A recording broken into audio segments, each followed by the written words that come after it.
Well, I made it all the way back home, and here's more close-up so you can see fire damage, right? Melted a hole in this fuel tank. Thankfully it wasn't full of fuel, right? So PTO switch is, well, it might still be operational underneath because like the ignition switch works. You know, this is melty. Everything else, like it didn't melt any paint off. Obviously it did a number on this tire, did a number on that tire. And then some of this bracketry we just put on hand tight. He had things apart. You know, this melted off pretty good on the air intake. Yeah, so we got it to spark. That's why I was willing to bring it home and work on it more. So step one is to see what we're working with. I only have the jack here, so I'm not sticking my head underneath it. So that main shaft, and there's the clutch. And then there's some pulleys and belts. So he gave me a belt because he says he doesn't have anything left that runs on belts. So it looks like all the belts exist. So if we hold this up there, right, that's lower than his friend's. This way, it looks about the same. So it definitely goes like that. We're keyed on the back side. And if I was smart, I'd brush all this off, brush these out and get some grease. That's what we're gonna do. Alright, got cleaned up a bit, greased up, and I rotated it so the key points towards us. Because there's this key for this one, and the other key is stuck in the clutch. But I have my, like, this is gonna need a hammer.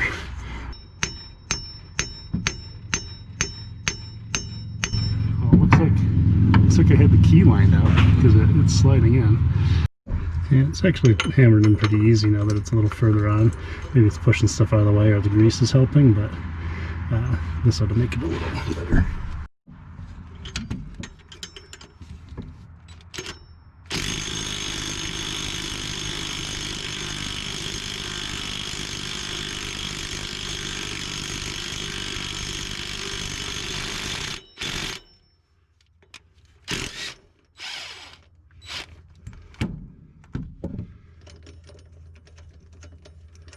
Starting to poke through. Okay, and it looks like these belts need to go behind this pulley before it gets trapped. So I won't worry too much about the routing. We just know that, you know, this needs to be up in there. Right, both of them do. Over the bar.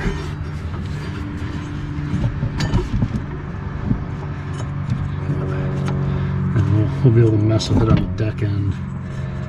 We know this isn't the pulley it goes on, but it's a convenient place to hold it. Same thing with this one, it just needs to be out of the way and not get pinched or anything. I wonder if stuff popped off and was rubbing on there. Okay, our keyway. I'd like to rotate that motor with my pliers.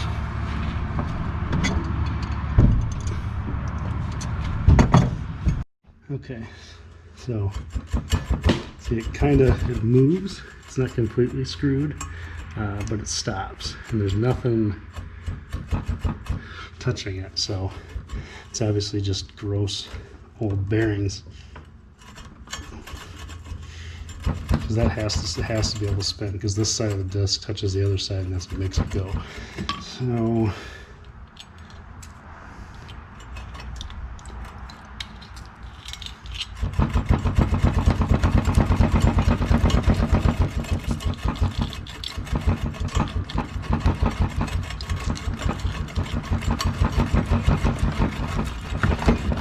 It's coming apart.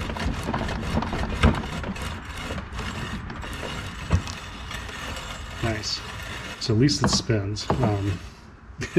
We'll have to get a new bearing. It's probably just going to be a matter of getting a whole clutch assembly.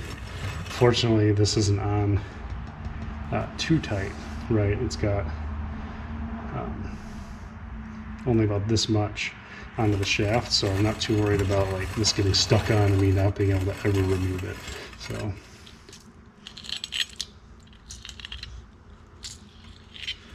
there's probably a joke in here somewhere about it being a wet clutch now. We just aired up the compressor all the way.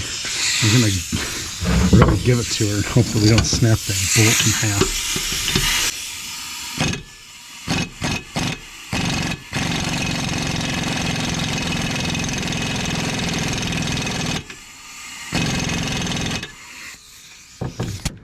Because it's scaring me.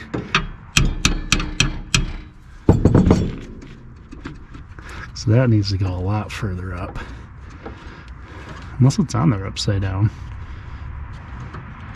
Like if it's supposed to, oh no, because there's the coils in the way. And it's still got, oh, there's not much of a gap left up there. Need a light so I can see it. So actually I'm looking up in there. I can see where some grease squished out. I think it's all the way up. I think if we refund that too much more, it's going to be bad for everybody, especially if it's still turning. I'm going to watch up there, give it another hit. God, it's so hard to see.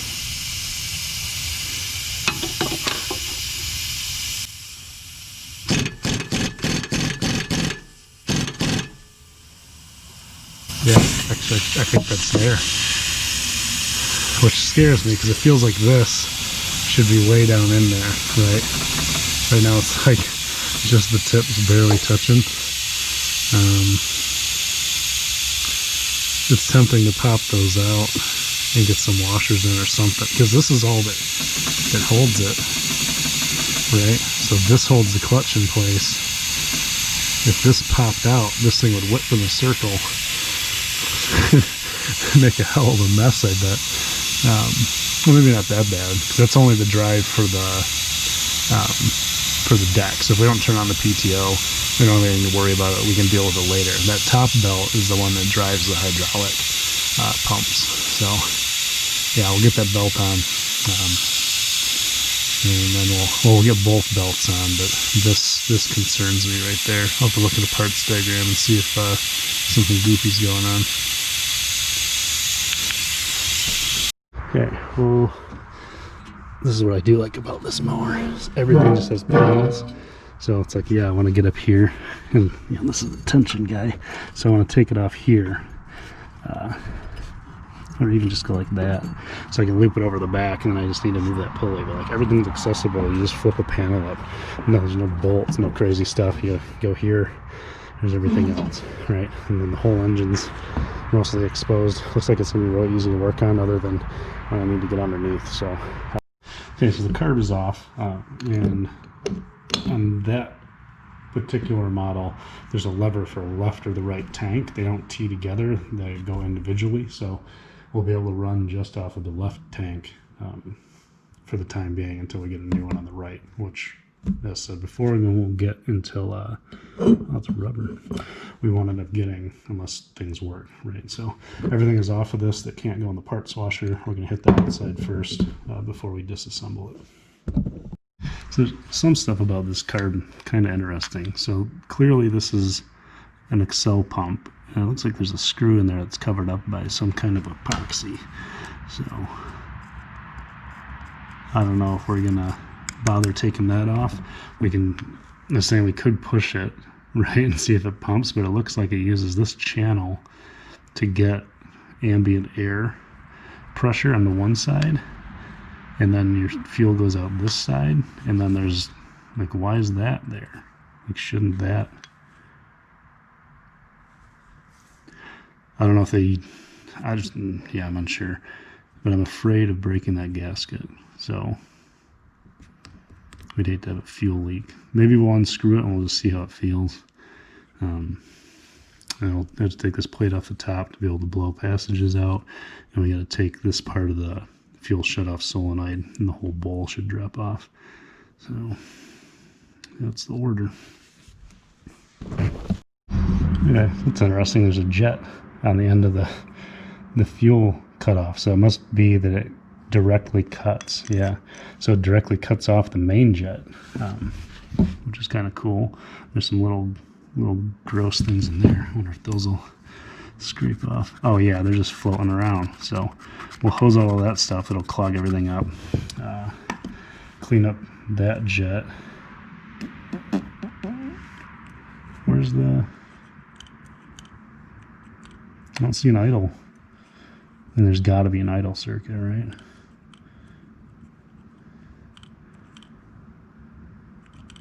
Maybe not. Maybe it just uses air. Because, like, you know what? I didn't even see an air screw. So I wonder, it's either going to be under here, under that cap, right? And it's factory set. Oh, we got a little jet right there too. So yeah, we can get to most of the passages now. And it's flared on this end, so this definitely pushes out this way. Oh, I wonder if it's one of those tapered bastards. Yeah, I think it is. Oh no, it's got little knurls on it. So that might pop out easy. But it doesn't just push out. Oh yeah, there we go. So tap that in. That looks good. Seat on the bottom looks good. So I think without pulling that top, we just blow out what passes this passage of the fuel feed, make sure nothing's in there, get some air, and you know, we can push through the Excel pump, but not with air pressure, maybe canned air. So we'll just kind of hose everything out, get it back on there, get some fuel in it, and maybe it'll fire up. We're getting close. I put some fuel in it, gotta add oil, and then fuel is coming out. So you can see down there, like the line was just cut coming out of the T. So we grabbed just some clear hose we got for a semi-permanent solution. Right, so I make sure it's not touching anything. Yeah. At least it's clear, so we'll see what's going on. So the way this fuel pump works is this line goes to the crankcase, and it just uses pressure pulses, and there's a little diaphragm in it. Helps get the fuel over to the carb. Well, this side is not sparking, so it sucks. You wonder if it's just a coil, or if it's the wire, or what. I bet it's just like the engine I have and the other, because that's a Kohler. These are both Kohlers, twins, so they're pretty similar. It looks like this one, the cover comes off a lot easier because you don't have the drive shaft in the way, but it's going to mean taking off all the linkages for throttle and stuff. It's a big pain in the butt. So I think go inside, spend a little time with the family, and then later tonight when the boy's asleep, we'll come back out, see how annoying it really is to pop that top cover off and get to the coils. They should be on the top. If they're on the bottom, like, I'll just quit. No, it looks like they're going up top, and that's where they are on mine as well. They're up in this cover. So yeah, see if we can get to them and own them out and test them. Maybe one's bad and one's almost bad, and you know, $60 we could have the motor running. I'm willing to spend that much to see if she'll fire. Item number 2 is fairly certain this is the ignition advance module, right? And sometimes people have trouble with those and they're a big pain in the butt. So we'll do a little bit of light reading, and then I guess we really need to figure out how to get this thing off the trailer. Had dinner, made sure it's nice and dark so I can't see much, but we need to get this off the trailer, and confirmed with some light reading that box is indeed a SAM module. It's a Spark Advance doohickey that goes with these coils and flywheel. So they've had problems with these, Kohler has, enough so that they don't really make the parts anymore. The solution is to completely get rid of it, and they sell, I found on OPE Engines, that's the company I got all the rebuild stuff for the Cub Cadet from, and everything was Kohler stuff. I do have an oil leak out of the front main, which I'm sad about, but that could be that the crank is just worn and gross and I should have polished it or something. Either way, we don't want to deal with the Cub Cadet anymore. We want to deal with this. So they have the replacement kit that just switches it to a normal ignition, and it comes with a flywheel and 2 coils, and the flywheel has the magnets moved to make the timing correct. And it's like $110. It's really not that bad. So we'll get this thing in the garage, we'll get the cover off, and we'll test the coils. If either coil is bad, we do the kit. It's like something made a house in here, so we'll see if they chewed on any wires. That could be an easy fix. If not, we'll pull that coil and test it. I would guess they've been peeing on all this stuff and it's just soaked and bad. Looks like they did a number on this yellow wire, but it's still connected. That doesn't mean it's not, you know, it wasn't shorting to something when it was all jumbled together. But I think the right answer here is to unplug those two connections and test the coil while we just have it sitting here. And I suspect it's not going to be any good. Okay, I just had a biological crisis. So I looked down here and I was like, oh, it's like, is something leaking oil? And so I stick my finger down in there and I take a big wipe of it. It's kind of like thick and sticky. And I bring it up to my nose and it's not oil, that's pee. So something peed there. And I wonder if it peed, like if they were living in here, I wonder if there's dead animals underneath the flywheel. That's what I wonder. Ugh. Well, if this coil's bad and we get the kit, we're going to be pulling the flywheel off and we'll find out. That'll make it easier to poke down and free up all these fins too. All that stuff out of the way. I'm not sure how well this will show up, but it went and measured, and from, you know, we're going from 1 to 4, 2 to 4, 3 to 4, right? The leads basically to the body, and I had 1 kilo ohm, 150 ohms, 4,000 something, which puts me right in the middle of all this stuff. That's for the good side. So we can probably guess that we're on the good side, that we're this one. Now we could be this one, and that the was it the secondary that goes to the spark plugs? Oops, stay on. That the secondary is kind of weak. Maybe that's why we have weak spark. But we're definitely not this one, right? Because we would be too high in ohmage here. So one of these two, we can go ahead and test the other coil and see if anything's crazy.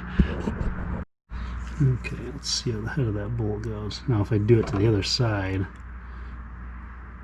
yeah, so now we have continuity all the way to the other coil. We know this one will be good. Touch this leg. We're still in the mega ohm range. So this coil's for sure bad. And the other guy, same thing, mega ohms. The hole inside of it, this must be awful. Yeah, so for comparison, let's look at the other side again. So when we touch these, we're right at 1 kilo ohm, which is inside both. And then 148 ohms, like it's dead nuts. And then to that plug,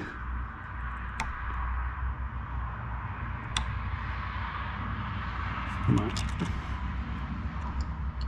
get this side last time.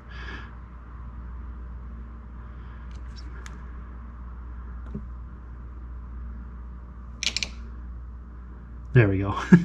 4 point something something. Either way, we're gonna go ahead and order that kit up. We need to find the right one based on this engine model number, but it'll come with a flywheel and 2 coils, and then it'll have directions on how to modify all of this wiring to match, because the new coils shouldn't have 2 terminals, they should just have 1.